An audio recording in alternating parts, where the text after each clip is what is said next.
사랑하신 당신께 그리스도의 사랑으로 너를 섬기며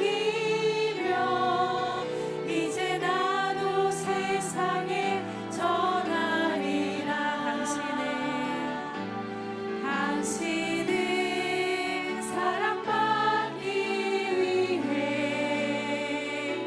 그리고 그 사랑 전하기 위해 주께서 택하시고 이 땅에 심으셨네. 또 하나의 열매를 바라시며 당신은 사랑받기 위해 그리고 그 사랑 전하기 위해 주께서 택하시고 이 땅에 심으셨네. 또 하나의 열매를 바라시며.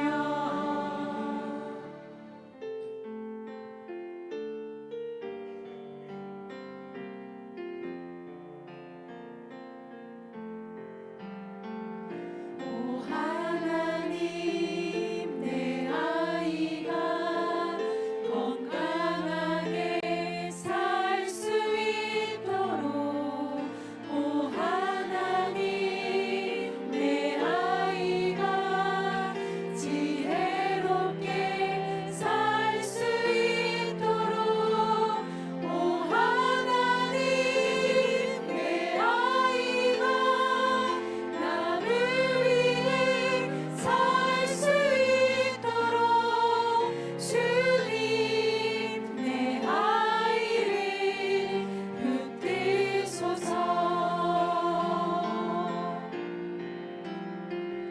오 하나님, 내 아이가 기도하며 살 수 있도록 오 하나님, 내 아이가 찬양하며 살 수 있도록 오 하나님, 내 아이가 감사하며 살 수 있도록 주님, 내 아이를 붙드소서. 오 하나님, 내 아이가 주를 위해 살 수 있도록 오 하나님, 내 아이가 주를 사랑할 수 있도록 오 하나님, 내 아이가 주를 따라 살 수 있도록 주님, 내 아이를 붙드소서.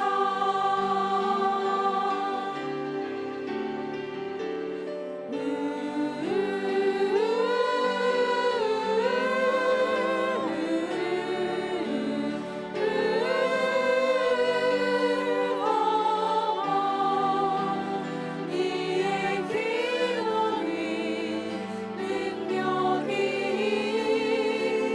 있네. 자, 이번 주간 기도 한번 하겠습니다.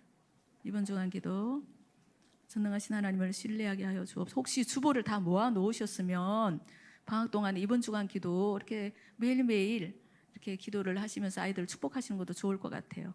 전능하신 하나님을 신뢰하게 하여 주옵소서. 욥기 42장 2절입니다. 같이 읽어볼게요. 주께서는 못하실 일이 없사오며 무슨 계획이든지 못 이루실 것이 없는 줄 아오니. 같이 기도하겠습니다. 전능하신 하나님, 우리는 연약하여 할 수 없는 일이 너무나 많고 우리는 어리석어서 헛된 계획을 세울 때도 많이 있지만 우리의 모든 삶이 주님 안에 있음을 꼭 기억하고 믿게 하여 주셔서 어떤 역경과 고난 가운데서도 그 하나님을 신뢰하고 의지할 수 있는 믿음을 우리와 우리 자녀들에게 허락하여 주시옵소서. 예수님의 이름으로 기도드립니다. 아멘. 우리 오늘 말씀은 루키스를 또 해야 되겠네요. 루키스를 한 번 더 하겠습니다. 루키스 4장 18절에서 22절, 이제 정말 마지막 결론입니다.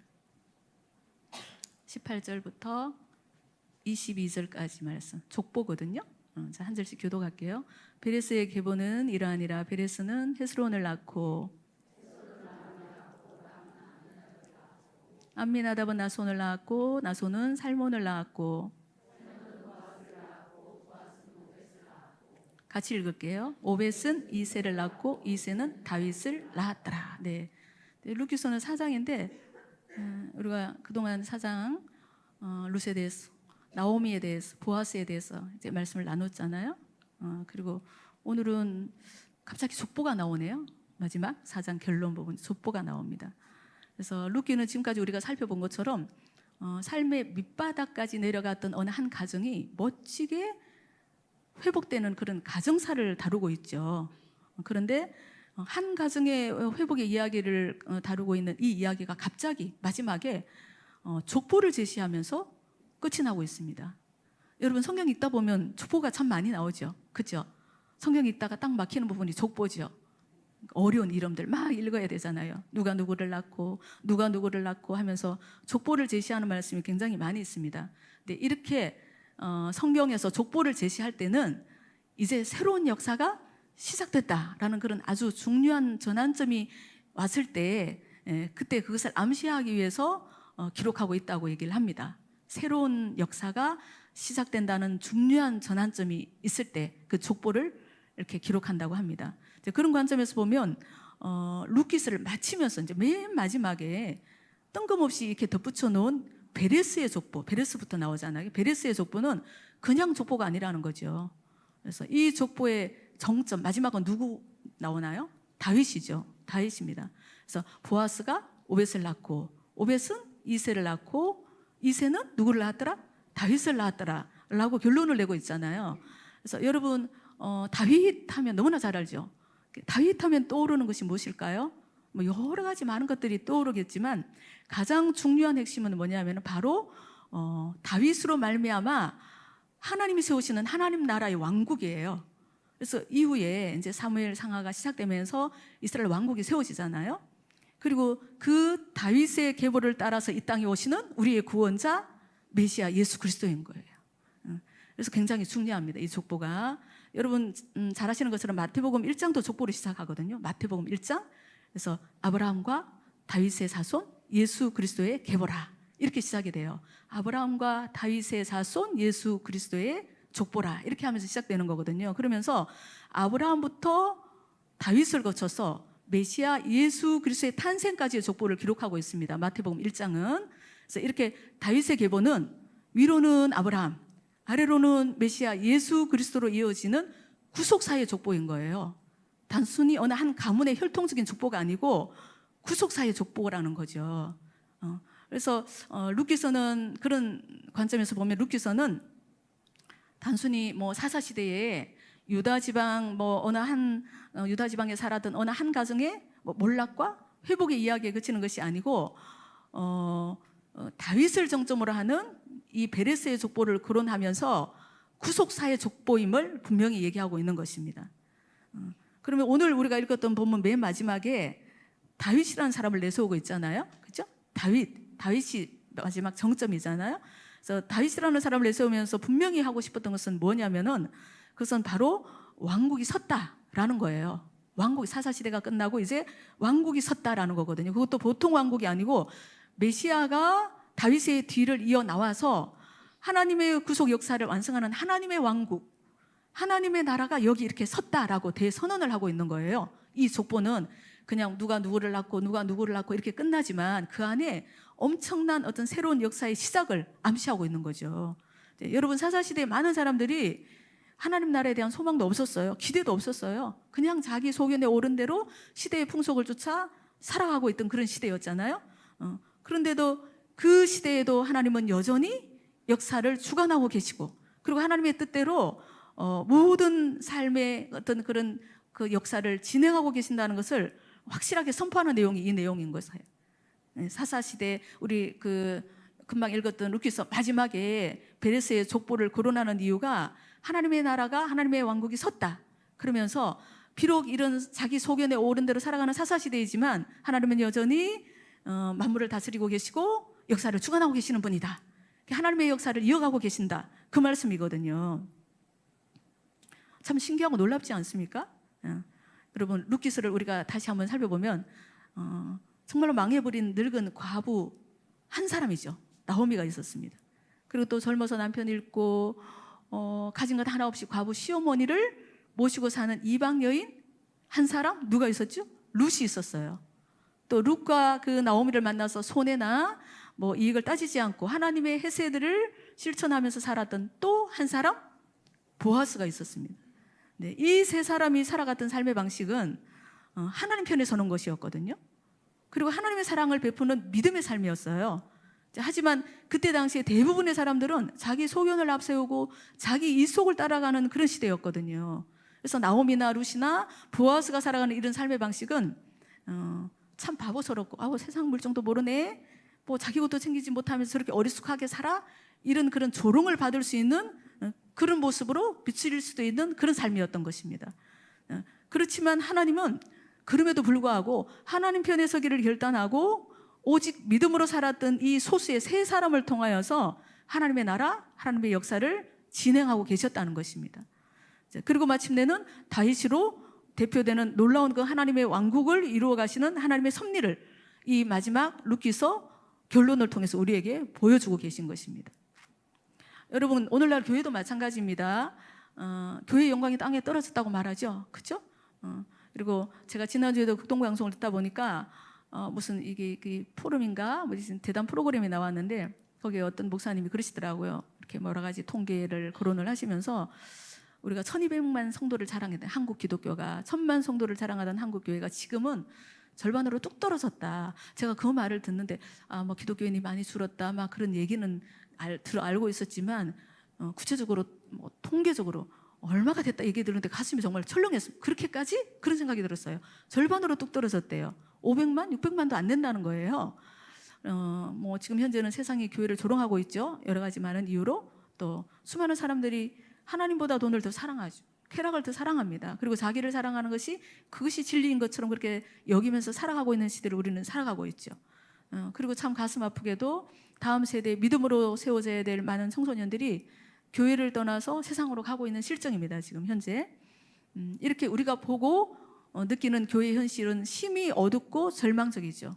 하지만 그렇다고 할지라도 주님은 여전히 교회를 붙들고 계신 거예요. 여러분 믿으시죠? 주님은 여전히 교회를 붙들고 계시고 교회를 통해 지금도 일하고 계시고, 그리고 그분의 뜻대로 하나님의 나라를 세워나가고 계신다는 사실을 우리는 믿어야 될 것입니다.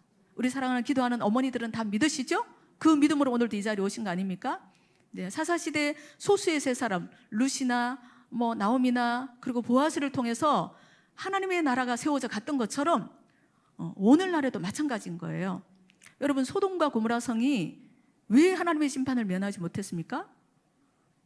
의인 10명이 없어서 멸망한 거거든요. 의인 10명이 없어서 죄악이 가득한 성이었고, 뭐 성읍의 모든 백성이 회개하고 돌이키지 않았더라도 그 가운데서 그럼에도 불구하고 하나님을 찾는 믿음의 사람, 하나님 편에 서기를 결단한 믿음의 사람 10명만 있었다면 그들 때문에 하나님은 심판을 거두시고 긍휼을 베풀어 주셨을 것입니다. 의인 10명이 없어서 소돔과 고모라 성은 망했다는 거예요. 자, 지금도 하나님은 어쩌면 이 세상에 굴복하지 않는 그 의인 10명을 찾고 계신지도 모릅니다. 제가 말씀을 준비하면서 그런 생각이 들었어요. 하나님은 지금도 하나님 편에 서기를 원하는, 믿음으로 살아가기를 원하는 의인 10명을 찾고 계신지도 모른다, 그런 생각이 들었어요. 이 대한민국 땅에 어디에 있는지, 이 부천 지역에 어디에 있는지. 여러분, 하나님이 찾으시는 그 한 사람이 우리 성만 가족들이 되기를 원합니다. 오늘 이 자리에 기도하러 나오시는 사랑하는 모든 어머니들이 되기를 원합니다. 여러분, 창세 이후 지금까지 시대마다 뭐 많은 환난과 핍박과 유혹이 있었지만 그래도 믿음으로 살기를 결단한 사람들이 있었어요. 그래도 하나님의 은혜를 구하며 기도하는 믿음의 사람들이 있었어요. 그 사람들을 통해서 지금까지 하나님의 구원 역사는 이어져 왔고 앞으로도 마찬가지예요. 주님 오시는 그날까지 새로운 역사는 계속 이어질 줄로 믿습니다. 여러분 하박국 3장 17절 잘 아시죠? 우리가 너무나 잘 아는 말씀이죠. 한번 하박국 3장 17절을 한번 읽어볼까요? 같이 읽어보겠습니다. 비록 무화과 나무가 무성하지 못하며 포도나무에 열매가 없으며 감람나무에 소출이 없으며 밭에 먹을 것이 없으며 우리의 양이 없으며 외양간에 소가 없을지라도 18절도 한번 해보세요. 18절 어떻게 한다고요? 자, 17절 말고 18절. 나는 여호와로 말미암아 즐거워하며 나의 구원의 하나님으로 말미암아 기뻐하리로다. 네, 하박국 선지자의 고백이거든요. 아무것도 없어요. 뭐 포도나무에 열매 없고 감람나무에 소출 없고 밭에 먹을 것도 없고 우리에는 양이 없고 있어야 될 것들이 없는 거죠. 그죠? 살아가는 데 필요한 있어야 될 것들이 하나도 없는 거예요. 그렇지만 나는 누구로 말미암아? 여호와로 말미암아 즐거워하겠다. 나의 구원의 하나님으로 말미암아 기뻐하겠다. 하박국 선지자는 그렇게 고백을 했거든요. 여러분 그때 당시에 이스라엘 백성들의 상황이 그렇게 녹록하지 않았습니다. 전혀 기뻐할 상황이 아니었어요. 그 바벨론의 갈대아 사람들이 쳐들어와 가지고는 온 땅을 쑥대밭으로 만들어 버렸거든요. 그래서 목숨조차 부지할 수 없는 어떤 극한의 위기 앞에서 현실은 절망적이죠. 암담했죠. 그럼에도 불구하고 하박국 선지자는 믿음의 눈으로 하나님의 손길을 바라본 거예요. 그 상황 가운데서 믿음의 눈으로 하나님의 손길을 바라보고 지금 비록 현실은 바벨론이 모든 것을 손에 쥐고 이스라엘 백성들을 망하게 할 것처럼 보이지만 아니야. 역사의 주관자는 하나님이시야. 그 하나님께서 당신의 영광을 위하여서 하나님의 나라, 하나님의 백성을 반드시 세워나갈 것이다 라는 확신을 가지고 하박국 선지자는 그럼에도 불구하고 이런 고백을 할 수 있었던 것입니다. 여러분 우리에게도 그런 믿음, 이런 고백이 있기를 원합니다. 내가 겪고 있는 지금의 현실이 너무나 암담하고 또 막막해서 앞이 보이지 않을 수도 있습니다. 현실 어디에도 내 상황이 호전될 기미는 보이지 않고 어떨 때는 하나님이 내 편이라는 확신이 들지 않을 때도 있을 수 있어요. 그리고 심지어는 하나님이 정말 계신가? 그런 회의가 들 수도 있습니다. 여러분 그럴 수 있습니다. 믿음이 좋아도 때때로 환난 가운데 그런 정말로 회의와 갈등이 있을 수도 있습니다. 그렇지만 우리가 그렇게 갈등하고 우리가 그렇게 회의한다고 해서 하나님 계시지 않는 건 아니에요. 하나님은 여전히 시퍼렇게 살아계시는 거예요. 여러분 믿으시죠? 하나님은 여전히 살아계시고 그리고 보이지 않는 손길로 우리의 삶을 인도하고 계신다는 것을 꼭 믿으셨으면 좋겠어요. 믿으시죠? 이 믿음을 붙잡아야 되는 거예요. 세계의 역사를 주관하고 계시는 하나님께서 우리 각자의 인생 역사도 창세전에 계획하신 대로 한치의 오차도 없이 인도하고 계신다는 이 사실을 믿음의 눈으로 바라볼 수 있는 우리 모두가 되기를 원합니다. 여러분 말씀을 정리할게요. 우리가 그동안 루키스를 쭉 함께 말씀을 나눠봤는데요. 하나님은 루키스를 통해서 이 사실을 믿음으로 받아들이라고 우리를 격려하시는 거예요. 믿음으로 받아들이라고. 그래서 온 세상이 자기 속에 옳은 대로 살아간다고 할지라도 너희는 이 시대의 흐름을 따라 떠내려가지 말아라. 오직 하나님 안에서 교회 안에서 예수 그리스도의 생명을 가진 하나님의 자녀로 당당하게 살아가거라. 이것이 사사시대에 압도적인 그 시대의 흐름을 역류하면서 하나님 중심으로 살아간 어느 한 가정의 이야기, 그 이야기를 룻기라는 이름으로 기록해서 오늘날 우리에게 전해주시는 그 하나님의 바람이고 하나님의 소망인 것입니다. 우리가 말씀을 그냥 읽는 것이 아니고 이 말씀 가운데 하나님이 우리에게 주시는 그 소망이 담겨 있는 거예요. 믿음으로 살기를 원하는. 그래서 여러분 우리 교회 우리 사랑하는 모든 성만 가족들이 이 길을 끝까지 잘 걸어갈 수 있었으면 참 좋겠습니다. 지난주에 새가족 수련회를 했는데요. 새가족 수련을 할 때마다 우리가 은혜를 받습니다. 새가족분들이 은혜를 받는 게 아니고 저희들이 하나님의 은혜가 정말로 어떻게 역사하시는지를 그분들의 입술을 통하여서 들을 수 있거든요. 그래서 우리는 너무 당연하게 여기는 그 은혜, 교회 안에서 누리는 그 주님이 주시는 행복, 그렇죠? 그래서 오래되면 그걸 그냥 은혜로 여기지 않습니다. 당연한 것처럼. 근데 새로 우리 교회에 오셔서 하나님을 깊이 만나고 또 하나님이 주신 은혜를 회복하고 이런 새가족분들의 그런 어떤 그런 간증들을 들으면서 저희들이 교육자뿐만이 아니고 참석한 사랑하는 모든 스태프들이나 장로님들이나 저희들이 은혜를 받는 시간이었거든요. 그래서 저는 세가족 수련회를 끝나면 그런 생각을 했습니다. 그래, 하나님이 찾으시는 그 한 사람이 우리 교회에 많이 있을 거라고 저는 믿습니다. 그래서 하나님이 많은 교회들이 있지만 그래도 하나님의 마음을 시원케 하고 이 시대에 하나님의 뜻을 이루어가는 새로운 역사를 써내려가는 그 한 교회가 우리 성망교회가 되기를 원합니다. 그런 은혜가 우리 교회에 부어준 줄로 믿습니다. 그래서 이 믿음으로 여러분 새로운 역사에 동참하는 우리가 됐으면 좋겠어요. 여기 마지막 족보에 이름들이 쭉 들어가 있잖아요. 그것처럼 우리 사랑하는 모든 성만 가족들이 이 새로운 역사에, 하나님이 쓰시는 새로운 구원 역사에 우리 이름이, 그리고 우리 사랑하는 자녀들의 이름이 올라갈 수 있게 되기를 주님의 이름으로 축복합니다. 네, 우리 기도하겠습니다.